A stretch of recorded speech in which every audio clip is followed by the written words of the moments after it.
Hi Cancer, this is Morgan with Compass Rose Astrology, and today we're going to be going through your tarot and astro chat for the month of May in 2023.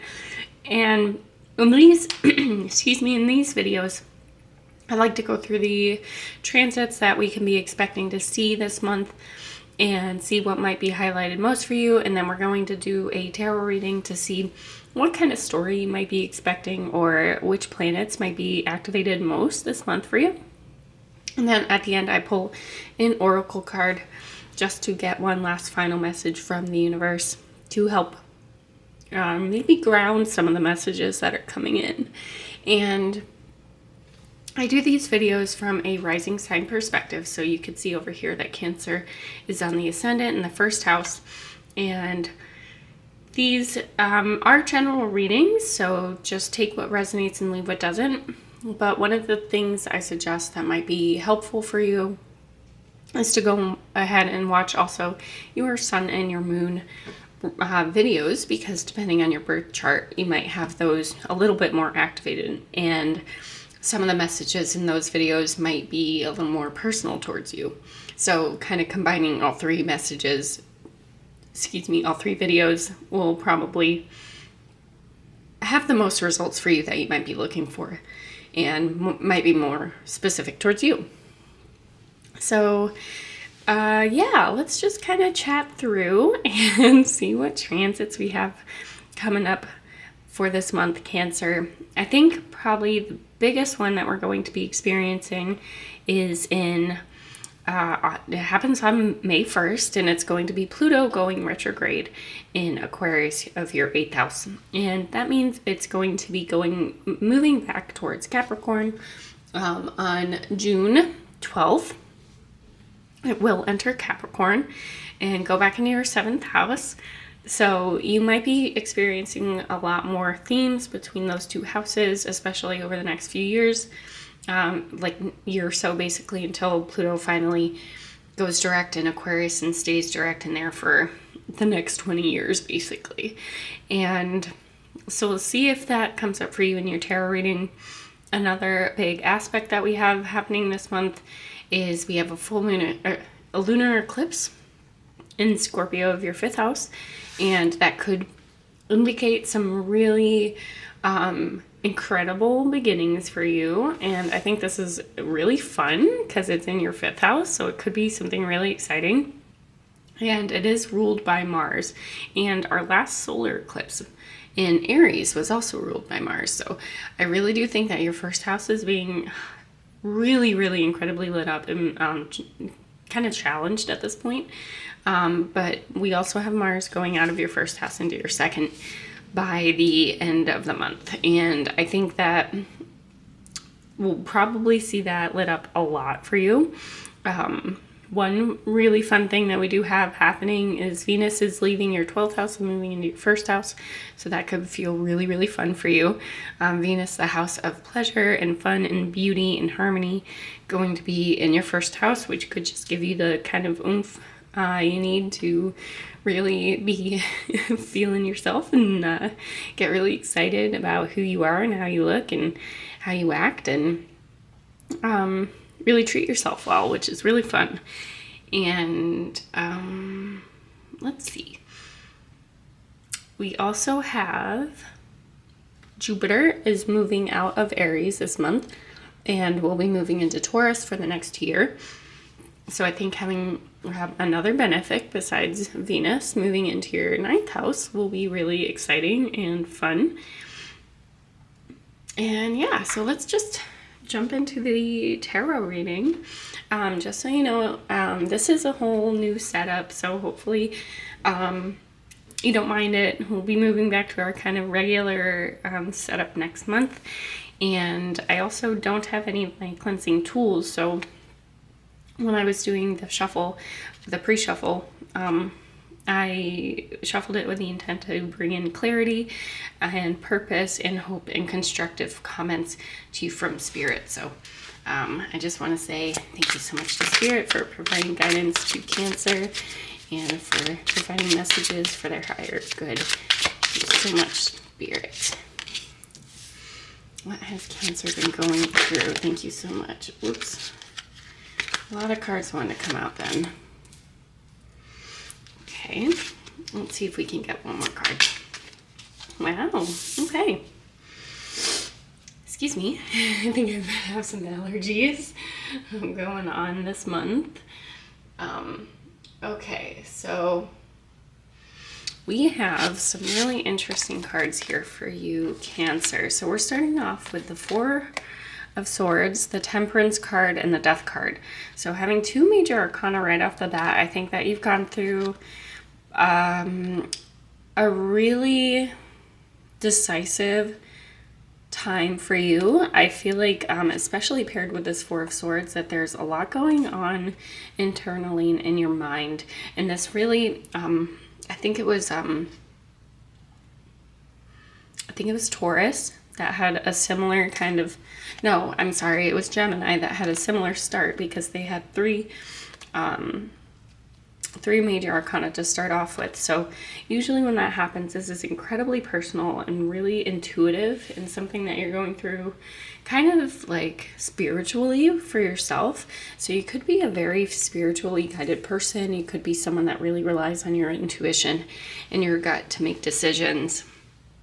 And when we have Temperance and Death show up,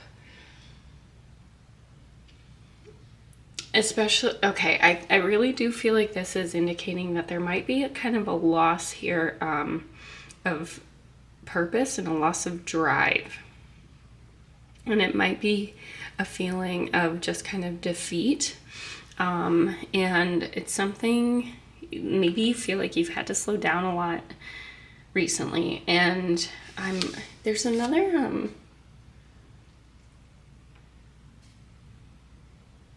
There's another aspect coming up that I think also feels like this kind of energy that we're getting out of these three cards. And it's when Sun and Uranus go conjunct in Taurus. And I think this is happening, I'm just looking at my notes, this is happening on the 9th. So possibly your 11th house is being indicated the most here, especially because Jupiter is going to be going into Taurus, and there's a lot of Jupiter happening here. So this could be something that happened in regards to people you look up to, people that you spend a lot of your time with, people that you really admire, and maybe even trying to find the right people that you want to associate with, and maybe the right kind of person that you even want to be. And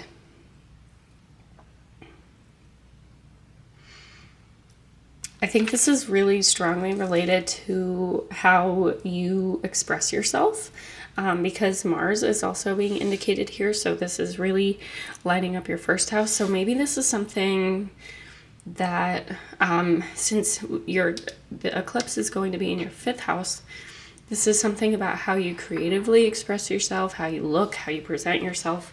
And there's just been this like kind of stop and a need to rest and recuperate and just recharge, because you've been through a lot and maybe haven't been able to find that grounding that you need just yet. So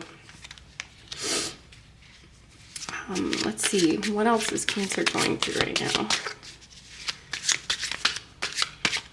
It's like this feeling of having to rest because you've been through so much, and maybe going too fast is not helping you. So we have the Page, the Princess of Swords, we have the Five of Cups, and then we have the Two of Wands. And this is the current energy that you're in. And I feel like with the Five of Cups, there's this energy and expression of feeling like something was missed or lost, and that you can't recoup it, basically, and that it was like not like a missed opportunity, basically. And there's this kind of like there's this, what I'm feeling is like there's like this swirl of energy and thought and curiosity and ambition in you.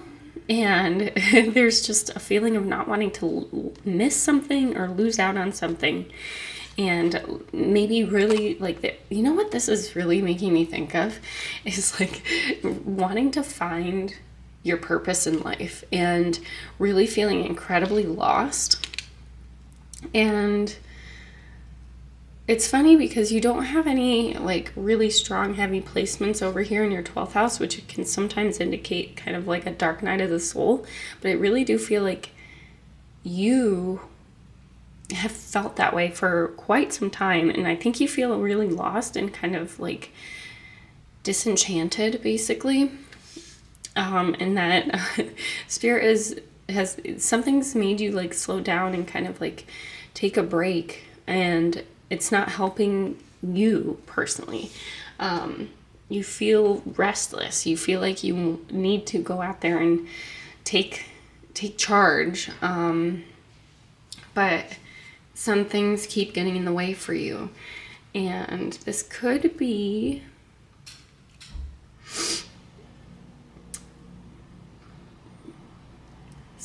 so all of the eclipses recently were between Taurus and Scorpio, and we have one more Taurus eclipse coming up at the end of the month.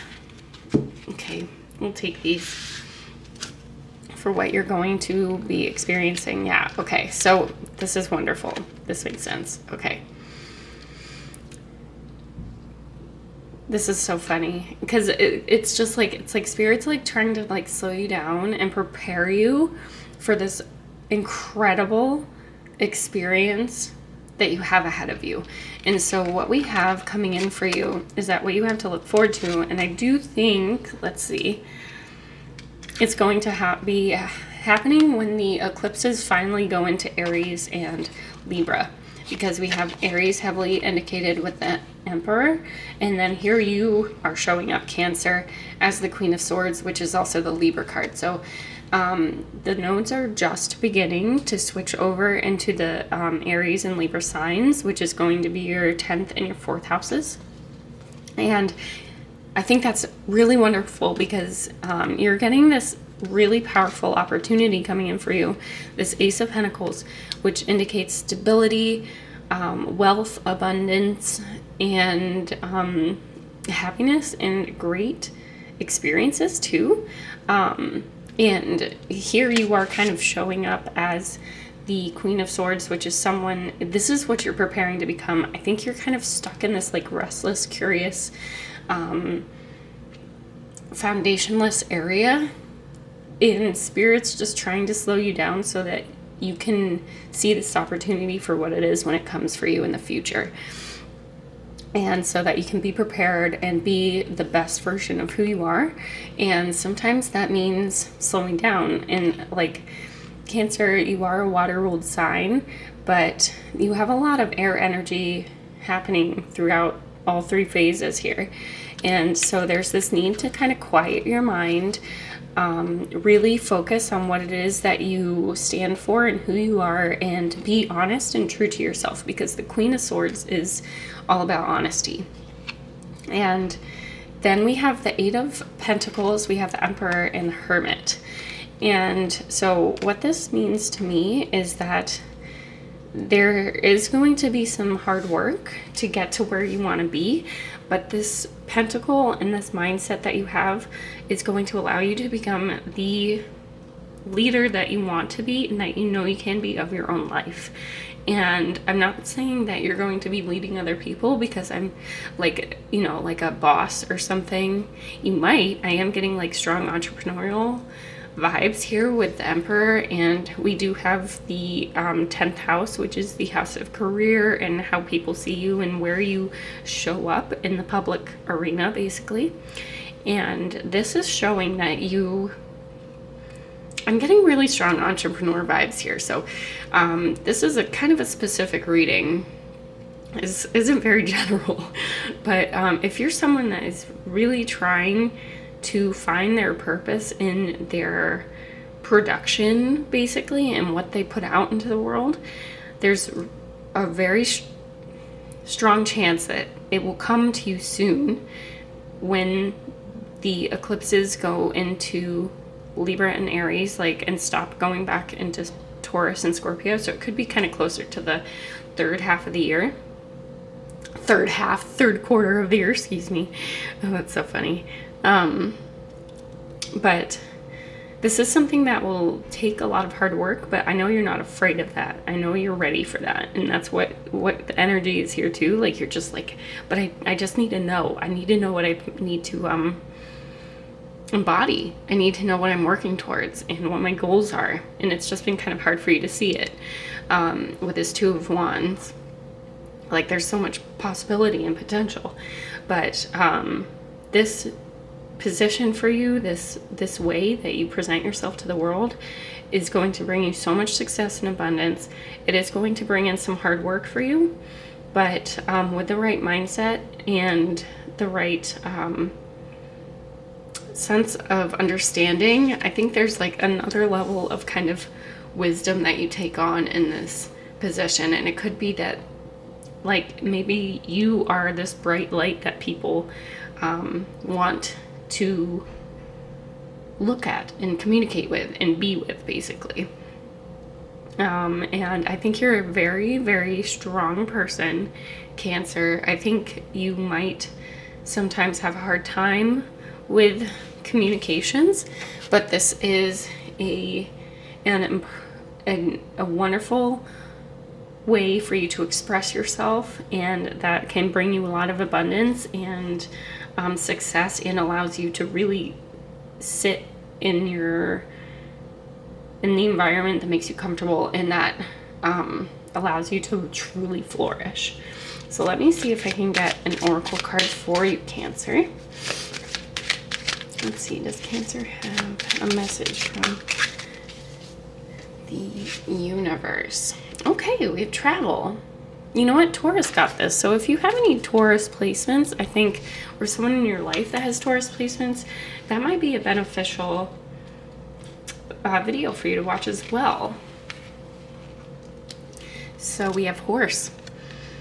The keywords are travel, luck, speed, strength, beauty, and messengers. The horse is admired for its speed, agility, and beauty.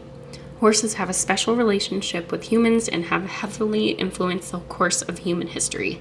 In general, horses are thought to be lucky animals, especially when they appear in dreams. Horseshoes are an emblem of luck, coined thus because of their association with iron and fire, two substances hated by fairies. A horseshoe found accidentally should be considered a lucky charm that will protect a house if it is nailed above the front door. Malevolent fairies such as the puka like to appear in the form of a black horse. Another fairy called the Dullahan takes on the form of a headless rider on a headless black horse. The Dullahan's horse head, sporting short ears and flaming eyes, would float in front of its body as it caroused. I think that's the word. Terrifying Irish villagers. Fairy horses and water horses are also featured in Norse and Celtic myth. Horses were used to plow fields, haul carts, and provide advantages in battle, but it was their ability to cross distance quickly and facilitate human travel that tied them most intrinsically to human history.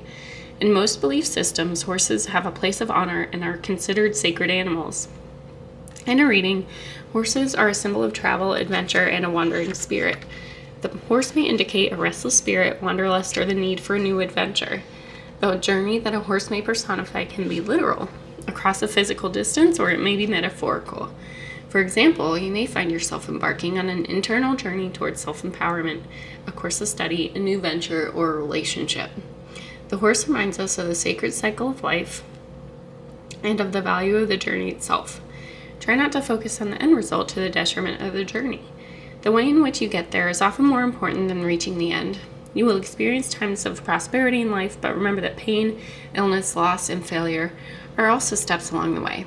The spirit of the horse reminds us to carry on and accept all the stations on the wheel of fortune. There are some things we can control or prevent, and others we must simply accept and move through. In its negative aspect, the horse can indicate a person who has difficulty committing or someone who is directionless. The horse urges us to enjoy the journey, yes, but we are also reminded that the journey should have purpose. To be obsessed with the simple act of moving around can be a distraction that prevents us from forming lasting relationships or accomplishing anything substantial. Pair wanderlust with goal setting. Find ways to create value as you move through the world rather than focusing on pure hedonistic satisfaction. Learn, contribute, build, witness. The horse is much loved and revered for its beauty and grace, just as much as it is valued for its contributions and helpfulness.